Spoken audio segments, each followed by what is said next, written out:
José de Florestan, sociólogo importante, dentro e fora do Brasil, foi um professor brilhante. Conhecer a sua vida foi mais que interessante.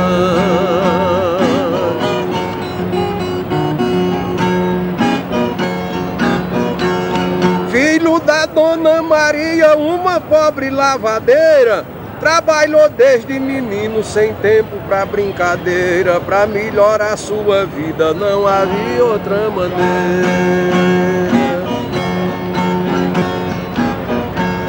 Com 6 anos de idade já engraxava sapato pra ajudar sua mãe que trabalhava barato, lavando e passando roupa, não sei o momento exato.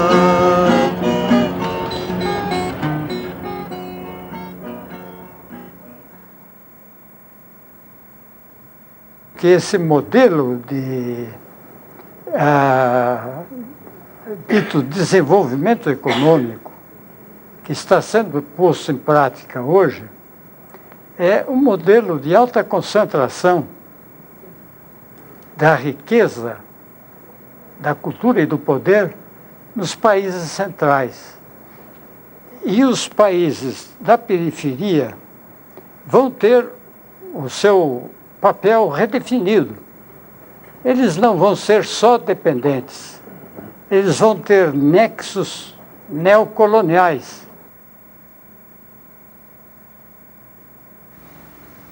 O Florestan foi um homem político militante, um sociólogo militante, um cidadão militante.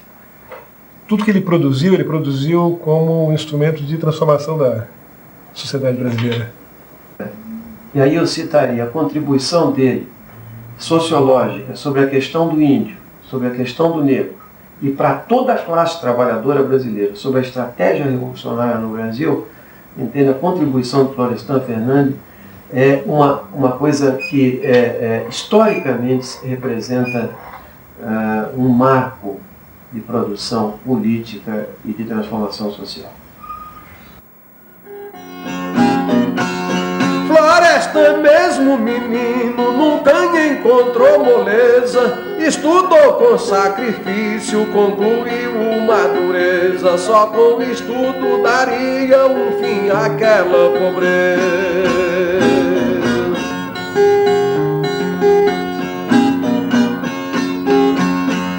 Enfim, em 43, formou-se em sociologia. Não era muito querido pela nossa burguesia, porque com suas ideias a elite o repelia.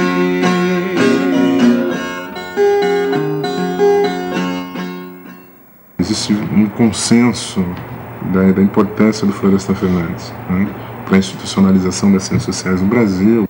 O Florestan foi verdadeiramente um instituidor da sociologia científica em São Paulo, na universidade. O primeiro indivíduo que estabeleceu os métodos rigorosos de trabalho sociológico como especialização absorvente e única. Eu, por exemplo, era assistente de sociologia e crítico literário. Acabei largando a sociologia e passando pela literatura. O Florestan acabou com esse negócio.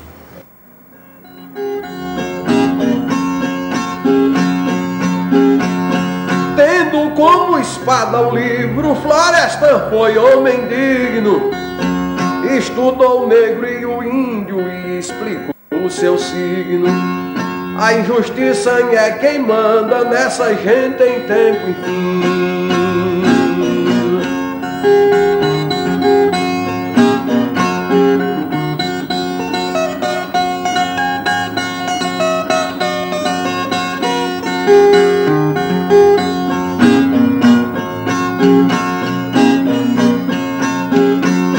Por isso ao negro e ao índio Florestan deu atenção, mostrou como nossa elite não vê nenhum como irmão. Índio é índio e negro é negro e vem a exploração.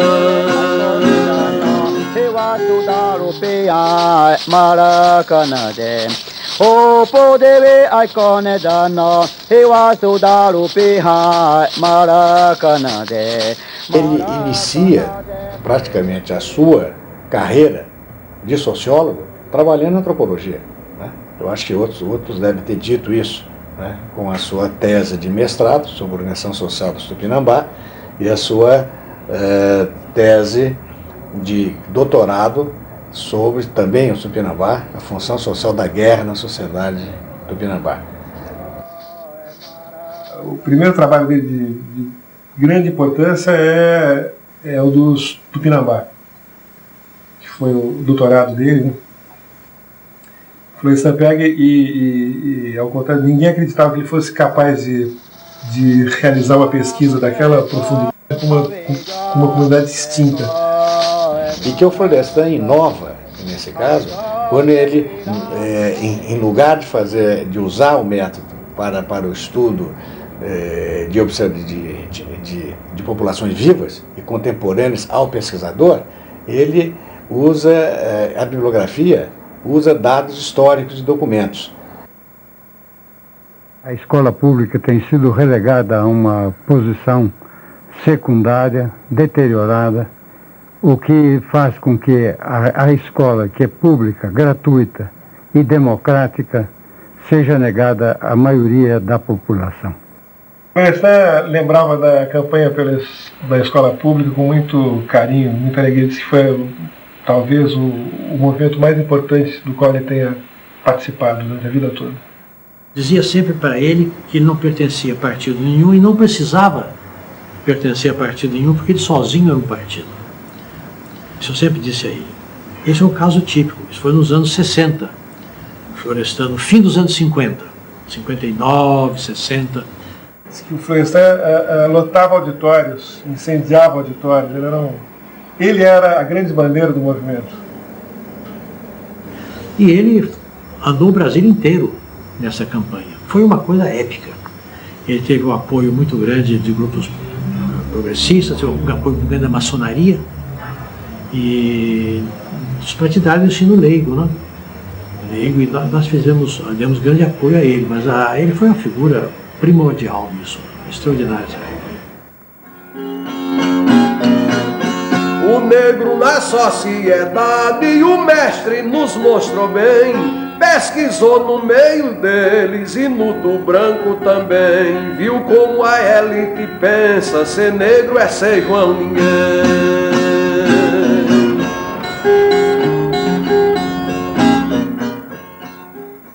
Florestan localizou os problemas fundamentais do tempo dele, por exemplo, campanha pela escola pública.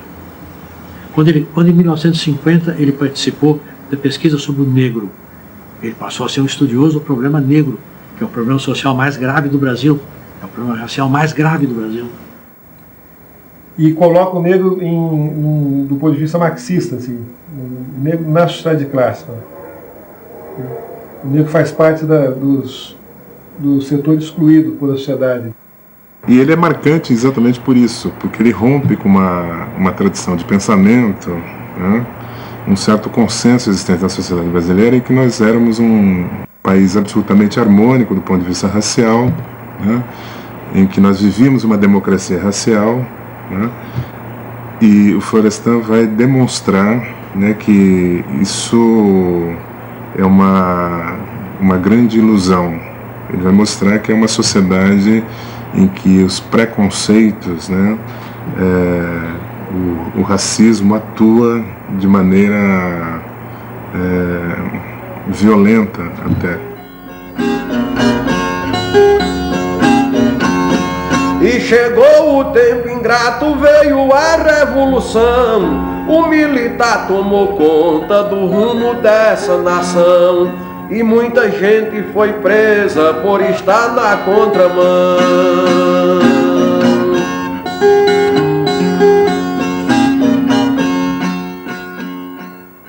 Uns dias, logo depois do golpe, uns meses depois do golpe, quando os militares instituíram um IPM na universidade e colocaram um coronel interrogando os professores, interrogando aluno, o Florestan batia de frente nesse coronel.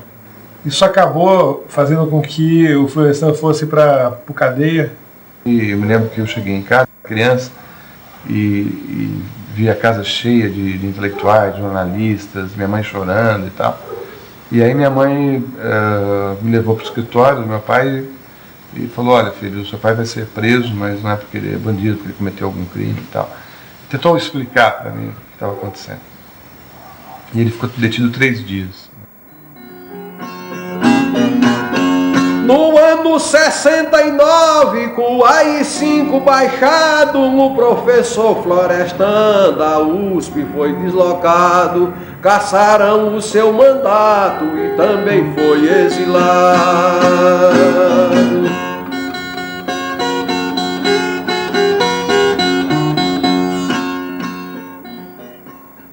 Acho que foi a pior época da vida da gente, foi o exílio do meu pai. Porque não foi bem um exílio, né? Foi um autoexílio, né? Ele poderia ficar no país, só que ele estava proibido de fazer o que ele mais gostava, que era dar aulas, né? Lecionar. Então ele acaba indo para os Estados Unidos primeiro e depois ele foi para o Canadá. Só ele ficou no Canadá e acho que isso deixou ele muito triste, ficar longe da família. Ele ficou 3 anos longe da família. Ele tinha um sonho muito grande de voltar à Universidade de São Paulo. Era o grande sonho da vida dele, era retornar à universidade. E quando vem a anistia, quer dizer, parece que vai haver essa volta, mas ela não se concretiza, né? E aí acontece um fato muito bonito. O Florestan volta para a USP pelas mãos do DCE, livre da universidade, para dar um curso sobre Cuba. Ele não quis nada com a estrutura da universidade e volta pela mão dos alunos. Fora o que, para voltar à universidade, meu pai teria que fazer um pedido de reintegração. E ele achava que não era justo ele pedir para ser reintegrado, já que ele não pediu para sair, né? Ele achava que o regime tinha que pedir para ele voltar e reconhecer o erro. A elite brasileira que comandando a nação quer o povo amordaçado sem ter participação, que assim é muito fácil essa manipulação.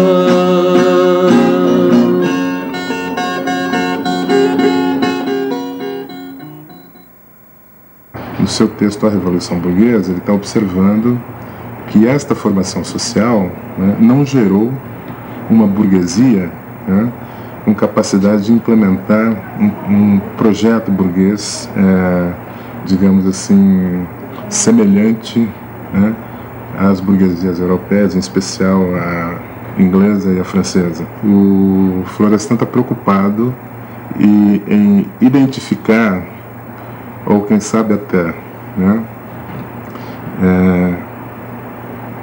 construir possibilidades, né, de que atores ou um grupo de atores sociais tome para si a possibilidade de construir vias de transformação da sociedade brasileira. Esse livro do Florestan é, de certa maneira, um coroamento da obra dele, porque aí o político e o sociólogo estão juntos. Você sabe que o Florestan sempre fez muita questão de falar que ele estabeleceu uma sociologia crítica. Porque o Florestan foi se encaminhando lentamente saiu de uma sociologia acadêmica, ele teve um certo ecletismo na sua formação, ele procurou se embeber de tudo, e aos poucos ele foi se concentrando mais no marxismo.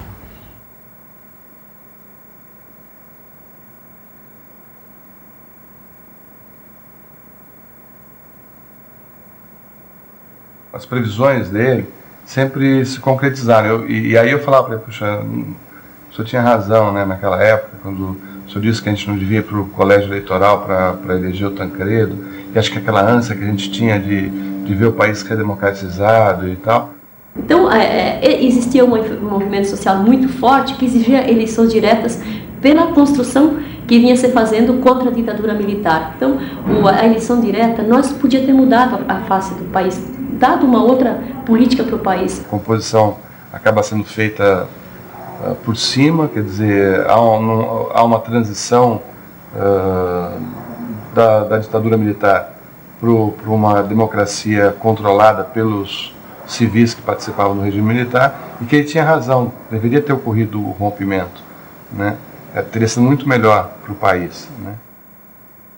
A monopolização da riqueza, da cultura e do poder especificamente político constitui um requisito para que as classes dominantes mantenham suas posições, preservando para si as perspectivas de controle efetivo do Estado, da sociedade civil e da cultura da ignorância, que é destinada aos setores pobres da população. Deputado federal pelo PT foi eleito, até mesmo adversário o abraçou com respeito. Foi grande parlamentar lutando pelo direito.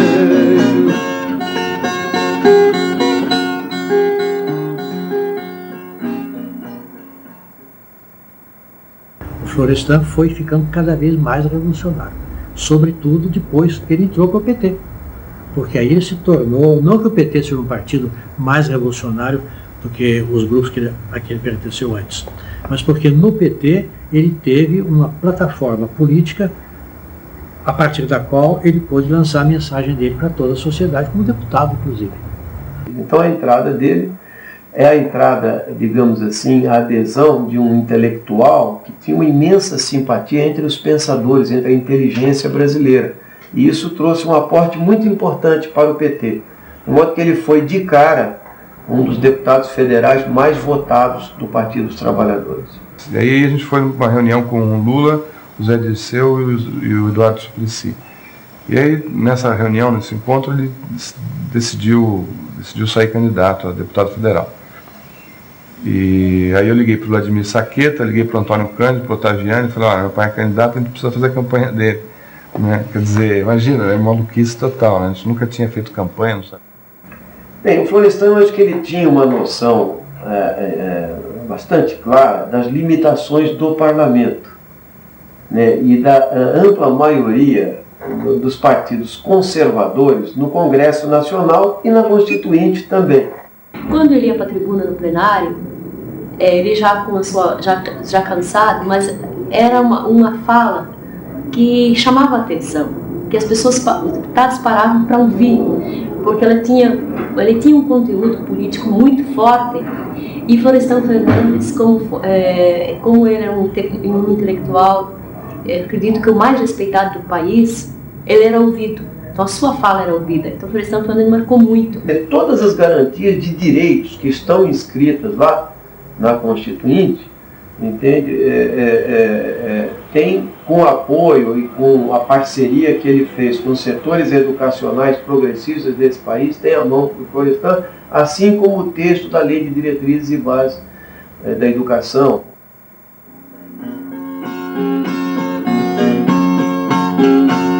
Florestan foi professor de Fernando Henrique Cardoso. É pena que seu aluno seja um político manhoso.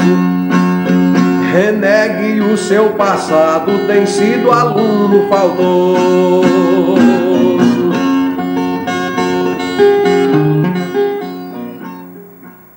Politicamente, eles acabaram tomando caminhos diferentes, né? Quer dizer, meu pai ficou fiel a uma postura marxista-leninista, revolucionária, e o Fernando Henrique foi para um caminho mais social-democrata mesmo. A relação dele com o Fernando Henrique era uma relação complicada e ambígua. Assim, ao mesmo tempo que ele tinha uma admiração pelo antigo assistente, que era, segundo ele, um assistente brilhante, estudioso. Então ele ficava muito preocupado com esse Fernando Henrique que estava fazendo alianças com PFLs e tal para chegar ao poder. Eu acho que ele provavelmente estaria muito decepcionado com o amigo e aluno dele, Fernando Henrique Cardoso. Com certeza ele estaria decepcionado com o governo do Fernando Henrique. Acho que ele estaria crítico a algumas questões oportunistas do partido, eleitoreiras. Meu pai era contra essa coisa de querer chegar logo ao poder. Mas eu não sou disciplinado a ponto de sacrificar ao partido minhas posições políticas fundamentais que eu carreguei a vida inteira. E se o partido, por acaso, transgredir os limites que permite essa relação que eu tenho mantido com ele até agora, a solução está na porta. Florestan, ele tinha uma clareza bastante grande do que significa um partido da classe trabalhadora, um partido operário, se aproximar do governo. E ele tinha também uma clareza que chegar ao governo da República não é chegar ao poder. O Florestan é patrono e dá nome para várias escolas do MST Brasil afora.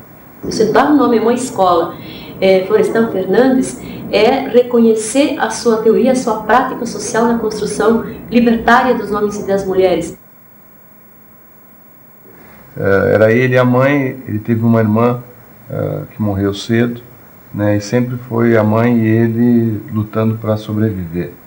E quando ele casa com a minha mãe, ele tenta realizar uma família naquilo que talvez no imaginário dele tenha se criado como um ideal, né? E então ele teve uma família muito grande, né, 6 filhos, queria ter mais, minha mãe que não quis, e era assim, o almoço e o jantar era extremamente tradicional. Ele sentava na ponta da mesa e todos os filhos tinham que estar sentados no horário do almoço e do jantar. Bom, defeitos todos nós temos muitos. Um grande homem como Florestan, quando morre, o que interessa é ressaltar as qualidades, porque os defeitos são os nossos. É só de chegar no espelho. Acredito que o legado que ele deixou, no mínimo, a gente precisaria ter curiosidade para conhecê-lo. Curiosidade, porque ele tem muito a nos ensinar. O Florestan foi a vida toda um inconformado e um revolucionário capaz sempre de enfrentar, de remar contra as correntes. Passei os últimos momentos de lucidez dele ao lado dele. Eu passei a última noite que antecedeu ao transplante, né? E ele brincando falou pro Vladimir Saqueta e para mim, falou: a chama do socialismo vai me manter vivo, né? E eu acho que essa é uma verdade dele, né? Quer dizer, a obra dele continua viva, né?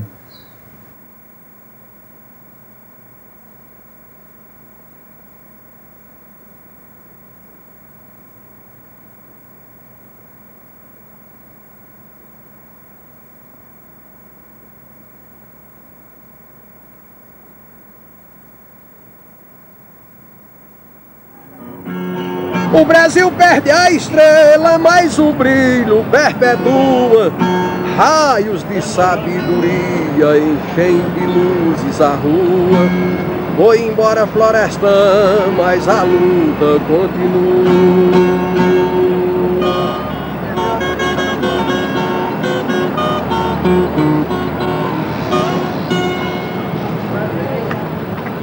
Obrigado a você, gente. Cada um quer o verso, cada um quer o verso.